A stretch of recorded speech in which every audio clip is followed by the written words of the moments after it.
Hello and welcome to the PC Gaming Vortex. My name is Hikaro and I'm joined today by Gallows. We're going to be covering a game called Atlantica. So what we're going to do is we're going to do an Into the Vortex for this game, and we're going to take it from the beginning. Now, like a majority of our Into the Vortex we do, one of us has played the game before where one of us is not. So in this case I've actually played this game a lot actually, but it's been a couple years since I've actually played the game.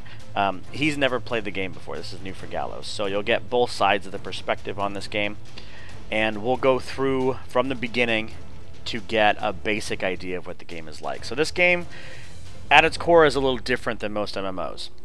Let me explain what I mean by that. The game doesn't have typical MMO combat. This game utilizes two 3x3 grids where you control multiple characters, all of which are leveling independently. They have independent gear, have their own abilities, and you control each one, and then you can fight up to 9 enemies at a time. So because of that, it has more of a tactics style. So your guys can move during combat, your attacks take on different shapes. Like for example, on the bottom of my screen right now, you can see that it shows this character attacks one person and then the person behind to the left and the behind to the right of that person. Each weapon has a different attack formation. So that's kind of like what this game has different than most games, their claim to fame, so to say. So let's take a look at what we have. When I originally played the game, the Descendants of Atlantis was really the only category. These were the characters you can choose from. Your class is your weapon. They've since added 2 more areas. This is the new character. If you start a quote-unquote hero character, the only option is bow right now, but this specific character starts at level 30. So it kind of gets you caught up since the levels are so high in this game, higher than 100. The Atlantean I have not actually tried, but I do see there are 3 options. You've got the dual sword one, you've got a whip one, which apparently hits everybody on the screen, and then you've also got this mage type character. It's very cool.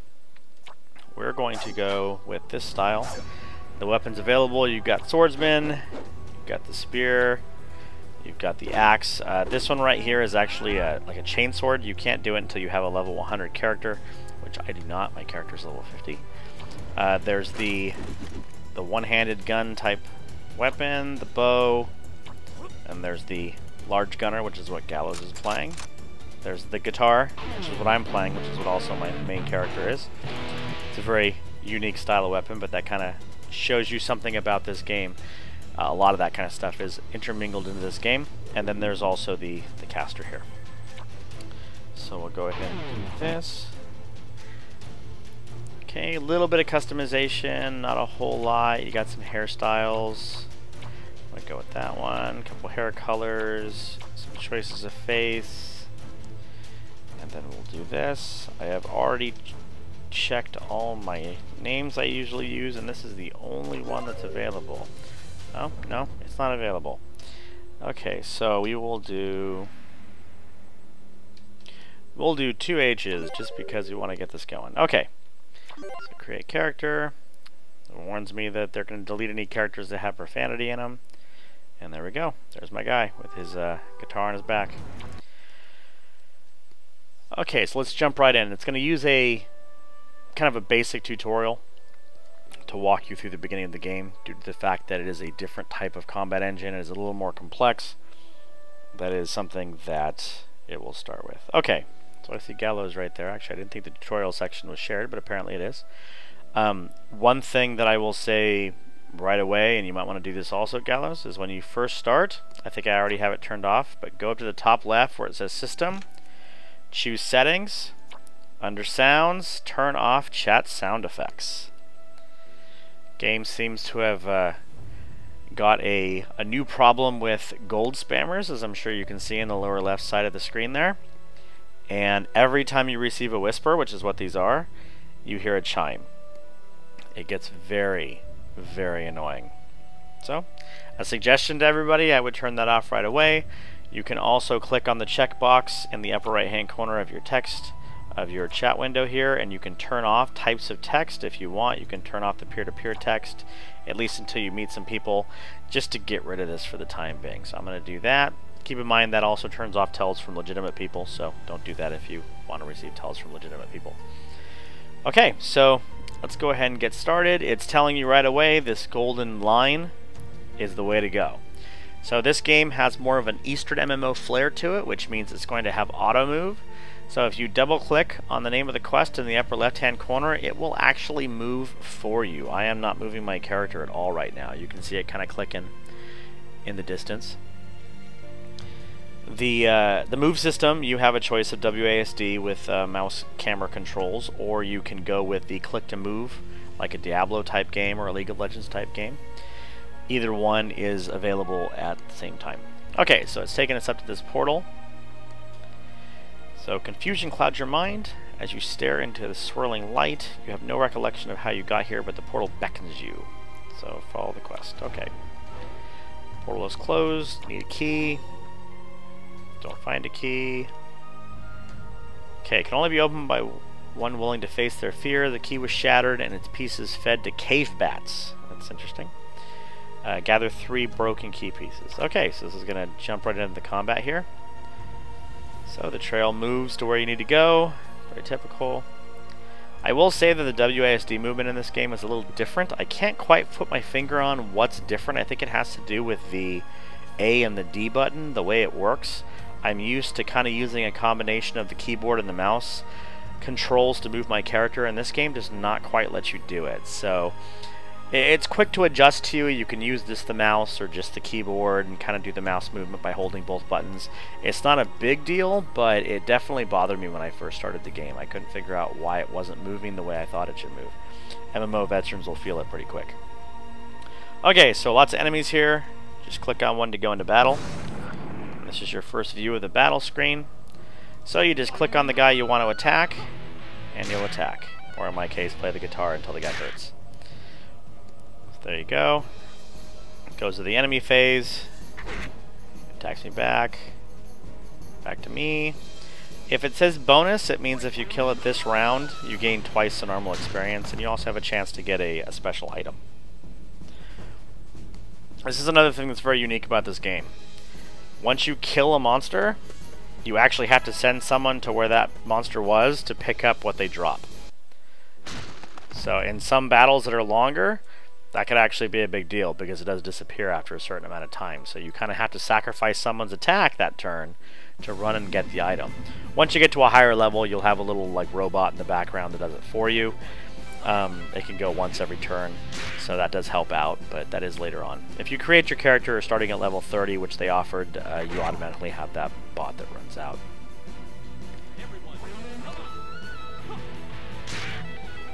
Nothing like combat consisting of rocking out.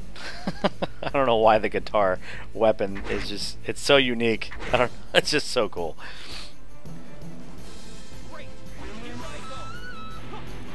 So what are your initial impressions of the combat there, Gallows? It's definitely interesting. Very different. It is definitely different.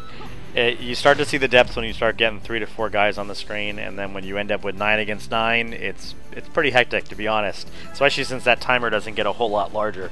So you're really sending guys in quick. They're overlapping each other. It can get pretty exciting. Okay, one more cave bat. There we go.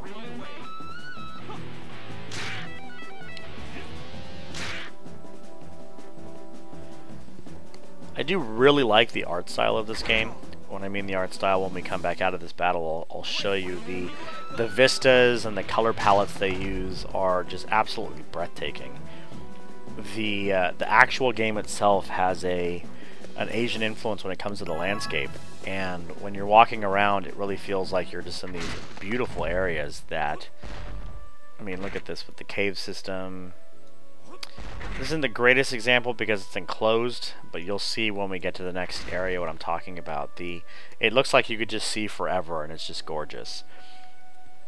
The graphics aren't super advanced. I mean, this is actually an older game, but they take what they have and they really ran with it, and I'm impressed by that.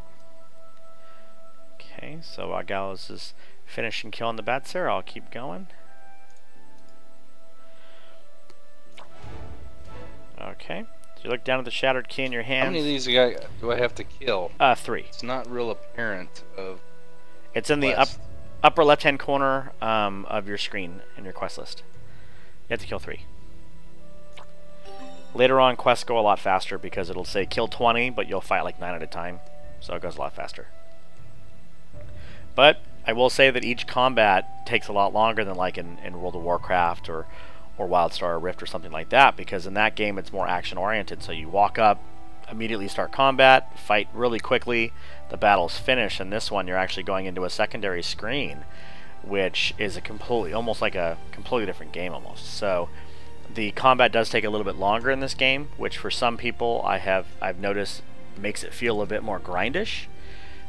But I didn't really have that as an issue. I enjoyed the combat. It had a different feel to it. I played a lot of console games that have that style of combat, and I feel that it's pretty cool.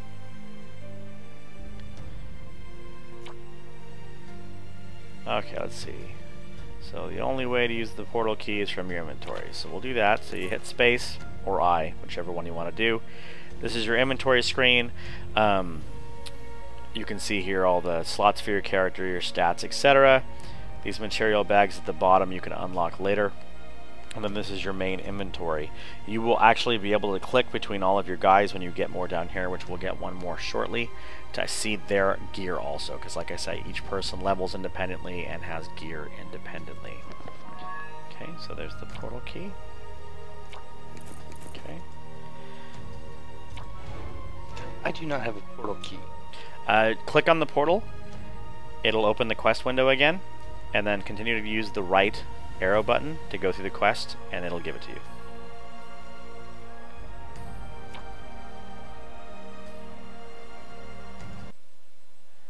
Okay. Okay, so this is what I was talking about. I'm in the next area here, and just the view is just breathtaking. The game does a really good job of creating a sense of space and a sense of, well, I guess a sense of wonder is the way I would call it. It looks like it just goes on forever, and it's gorgeous. And this, once again, isn't even the best example of it. When you get to some of the areas that have like cherry blossoms everywhere, and it looks like the sun is setting, and the sky looks gorgeous, it really gives you a wanting to explore feeling. You just want to get out there and see what's over the next hill. Okay, so let's click here. So I'll auto run over to the mob, or the quest giver. Running takes so much energy, I'll let the game do it for me. That's a joke, of course, it doesn't take that much energy. Although that is a very cool option when the person you want to go talk to is like 4 towns over.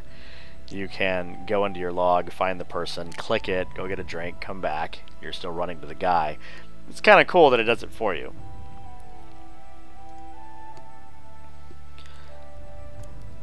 Okay, let's see.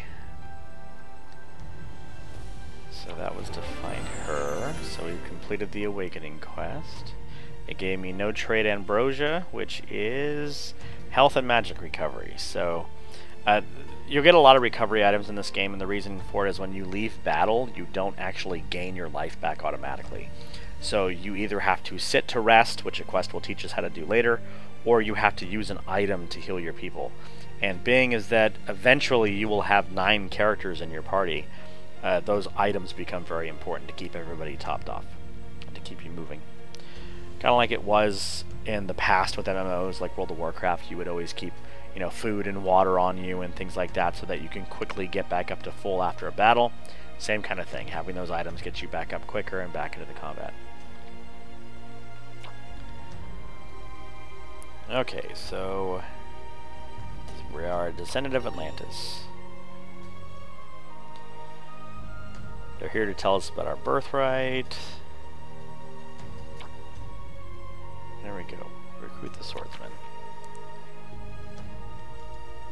Okay. So one of the fun things about this game that I remember from when I was playing before is the excitement of getting a new mercenary. It's, you hear about this cool weapon or cool class or something that can do, you know, a neat thing, and you want that in your party. So you try to find who gives the quest to get them, how to earn the person's trust, how to get them in your party, things like that. Now this is the first one, so he's just going to join, but pledges your sword. Doesn't know who we are, but pledges it all automatically. There he is. Okay, so you put him in the front line usually because he's more defensive.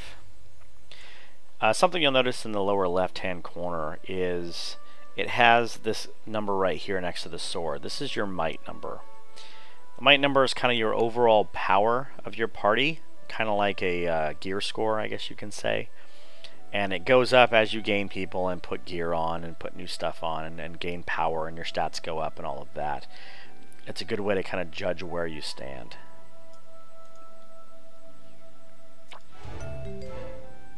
Okay, gave me some life potions.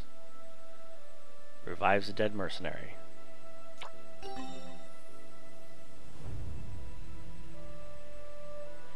Okay, so we've got to go save her. So how you doing there, Gallows? Just finishing up, because apparently I didn't click through it enough the first time.